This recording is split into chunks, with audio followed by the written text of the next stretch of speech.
Hello guys, and welcome back to Bradley Hall's Guitar School, where today we shall be doing something a little bit different. So, if you pay attention to my YouTube channel, you may have noticed that I've been doing a series recently where I play through an entire album in one take, in one sitting, completely sight reading, without any prep or practice at all. So this process is called sight reading, like I just mentioned, and this is the art, I suppose, of being able to read music in real time without having to spend some time learning it, I suppose. So just imagine that somebody hands you a guitar profile and you just sit down and play it straight away, all the way through, without having to spend any time practicing or prepping it. This is a very common skill and is actually a very necessary skill in people who do things like session work or playing like function bands, at weddings and like corporate gigs and stuff, where you have to be where you're expected to just show up and be able to play something, with just with like a chart or a piece of like notation or sheet music with very minimal prep. And it's very difficult. It takes a long time to hone this skill, but it's something that I take pride in. I take pride in the fact that my sight reading is very good, and I've spent a long time, in previous years practicing and honing this and getting my sight reading as good as I can. And it's got to the point now where I can play, most standard things pretty easily, I suppose, like just sight reading. The only things that I really struggle with, I suppose, is something that's a little bit more sort of like niche, like it's outside of my comfort zone, like maybe some sort of like thumping things or anything that's too like tappy.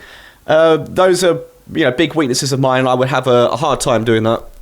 But anything that's sort of like your standard rock metal stuff that's like 95% of things that you'd see, I could probably be pretty fine at sight reading, providing it's not like, too obscene, too crazy. But yeah, in these videos, I've had lots of requests for me to go over some tips when it comes to sight reading and how to improve it. It's going to be quite difficult because it's really something that sort of grows intuitively within you. But just the longer you play, the more music you play, the more music you absorb, and the more time you spend on your instrument. Because really it just comes down to how familiar you are with guitar, with the neck, with just music in general, I suppose. But having said that, I'll try my best, and I've concocted this very extensive sight reading workout exercise for you guys to try. It consists of 10 levels, starts off very easy, like very, very easy, and gets ridiculously hard by the end. And the idea is, I just want you guys to just sit down and just play it. Right? I mean, I don't really know how to explain it any more, fancily or more evolved than that. I just want you to sit down, play it, and just see how far you can get. And because this is a sight reading exercise, it kind of defeats the purpose of me going through the whole thing like I would normally do in these lessons. I'm not going to do that. I just want you to discover this piece for yourself and work on it yourself, and just sort of just get used to the idea of just sitting down and just trying to tackle a piece of music without really giving it too much thought. So what I'm going to do, after I finish yapping, I'm going to play through this myself and see how good I can sight read it for you guys. I'm just going to let the camera roll and just sight read it best I can. Obviously, I did write it, so I'm somewhat familiar with the piece, but I haven't really practiced it all that much, so it's going to be like, I don't know, like 80-90% a sight read. And also I'll provide a full backing track version without my guitar for you to play along with when you do your own sight reading, okay? So, tips for sight reading. I've got a few. Alright, I've got a few I think I can share with you. The number one thing I would say that can really help you with your sight reading is to always be looking slightly ahead, alright? So, yeah, let's take this bar as an example. Right, so I'm going... And when I'm in the second half of the bar, like here, with this 10 and 9 on the A string, I'm already quickly looking across best I can, almost with my peripheral vision. I'm sort of like obviously still concentrating on like what's here, but I'm also looking ahead to what's on this bar so that I can consciously make any small adjustments. A good example of this is probably further on. Okay, for example here, this fast bar that's going... here, obviously, if you're only reading the music, you know, in the moment, you're only just following it in real time, then obviously if there's like a nasty jump or like big position shift in the next bar, you're not going to be prepared and you're just going to be like, oh shit, you know, I don't know where to go. So you always need to be looking ever so slightly ahead. So when I'm sort of in again, like in the second half of the bar, I'm already looking here and I'm just seeing like, oh shit, okay, the next section involves 10, 14, 12. And then I know that I'll need to jump down here for the next bit. So I can sort of already make a mental note that next I need to jump down here. Okay, obviously this gets harder and harder the faster a piece is, and like the faster the note subdivisions are. Obviously it's very easy when it's slower, but yeah, when it gets fast, it's quite difficult to keep track of everything, because obviously you're trying to concentrate on what you're playing at the moment, but also you're trying to look ahead a little bit to make a note of where you need to be next. Okay, again, this is just something that comes down to practice and doing this a lot. You'll get used to it. The next thing is to not read notes individually, but rather as kind of like blocks, okay? What you'll find is that when you're first starting out and you're less experienced with music and with guitar, you know, you're not really aware of sort of like the bigger picture, right? You're just thinking like, okay, you're just looking at it like note by note and like a sort of like a micro scale. So this bar here, you're just thinking like, okay, there's a 7 here, and then a 9 here, then a 10 here, and then a 9 here. So when you're a beginner, or maybe like intermediate perhaps, like you're just thinking about these notes in sequence as individual notes. And like I said before, you know, you're going to have a hard time if you're only ever reading music, like in the moment, note by note. So how I think about music is in blocks and like patterns, because the more experience you get at music and the more you study music and understand it, you realize that a lot of music, it really is just sort of like pattern recognition. You know, in the same way that you look at pop songs, for example, and you see like, oh, like all of these pop songs just use like the same 4 chords or whatever, you know, like that meme. It applies to guitar music too. You know, a lot of guitar music, even in like metal and rock, it just uses the same scales most of the time. Well, especially in metal and rock, to be honest. For example, here, you know, this is just a minor scale. It's just like the root, 5th, 3rd, and 2nd. And I don't even need to look at the notes, but I can just look at this bar and I automatically see that this is a minor scale shape. Like, oh, I recognize the shape, this is a minor scale. So I'm thinking about this bar as just like a block of like notes inside a minor scale, right? I'm not thinking about it as 7, 9, 10, 9. I'm thinking about it just as a block. And this applies as well, especially applies to when you start playing faster, because obviously when you're playing stuff this fast, I'm going to use the same example as I did before. When you're playing like 16th notes or like higher at a reasonable, moderate tempo or fast tempo, you don't have time to think about it note by note. You have to think in blocks and chunks. Okay, and so like this, when I see this bar, my musical experience tells me that, oh, I recognize this shape. I've seen this like a million times before, like 12, 14, 15. It's just the first 3 notes of a minor scale. So I don't really even need to like look into the bar and like read it properly. I can just see it at a glance that it's that it's just a minor scale. And obviously like this gets harder if you're playing something a bit weirder that has like more chromatic notes thrown in. Then it becomes a lot more difficult because you actually have to pay attention to like the notes in between. But like I said, in the vast majority of stuff, it all just follows the same patterns and structure. And so you can just think about it in blocks and not have to think too hard about it. So yeah, this is just something that will come to you with time and experience. You'll come, to be honest, like, I'm sure most of you have been playing for long enough that you can recognize, a lot of patterns in guitar. Like, for example, like the pentatonic. When you see that written down in a bar in a solo someplace, you can probably, I would imagine, recognize it instantly, just at a glance by saying, oh, look, that's a pentatonic scale. Like, I recognize this block of like 15-12, 15-12, 14-12. I think a lot of you will be able to recognize that and probably recognize a lot more than you realize. And maybe people who are a bit more advanced among you, maybe like you would recognize like arpeggio shapes. That's another thing that you really have to become accustomed to and think in blocks.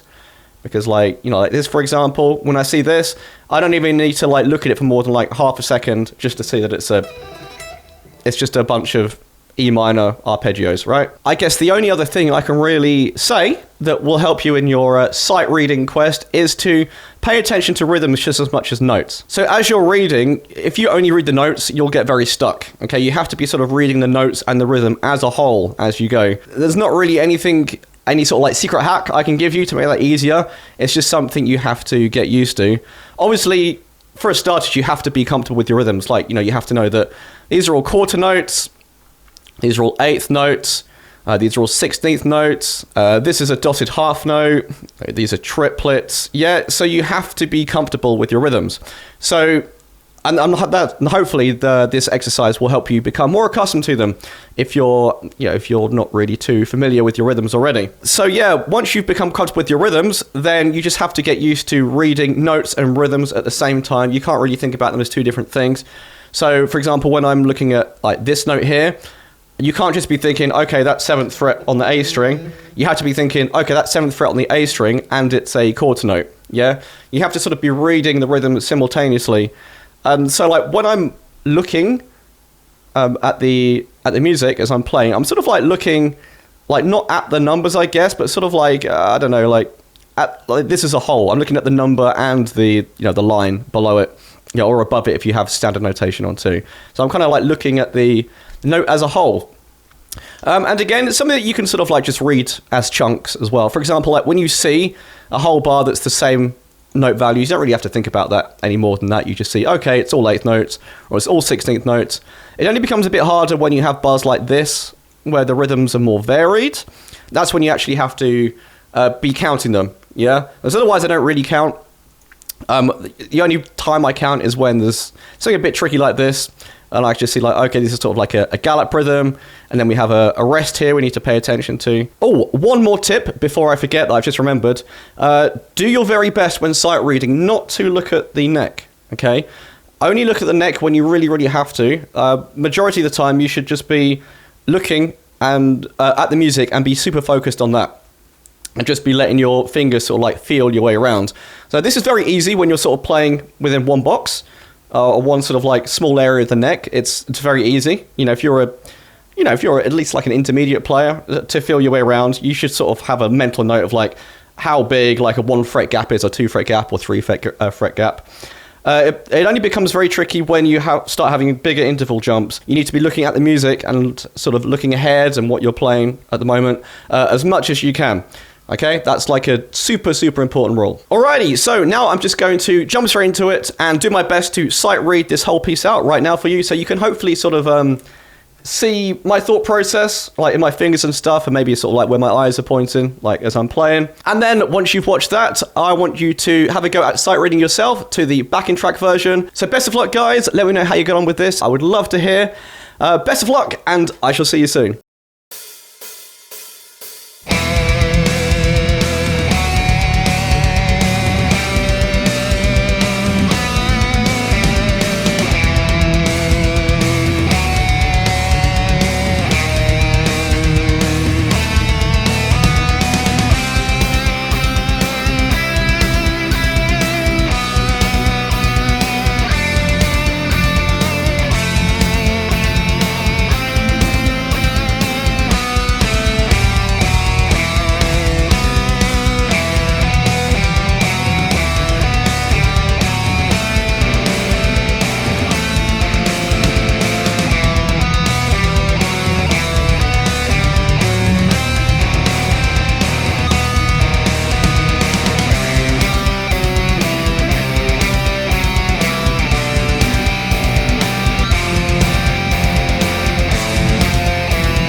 All right, there we go. That was my attempt at sight reading the whole thing. You know, mistakes and all.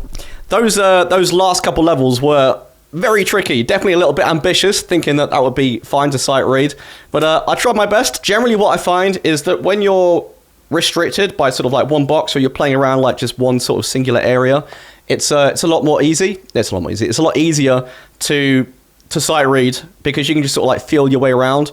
But when you get a little bit more sort of like horizontal with what you're sight reading, and there's a bigger jumps, it gets very difficult to keep your place, especially when the licks are quite tricky, which is what happened there in the last couple levels. But there is my attempt. Hopefully it helps, and now it is your turn. Good luck.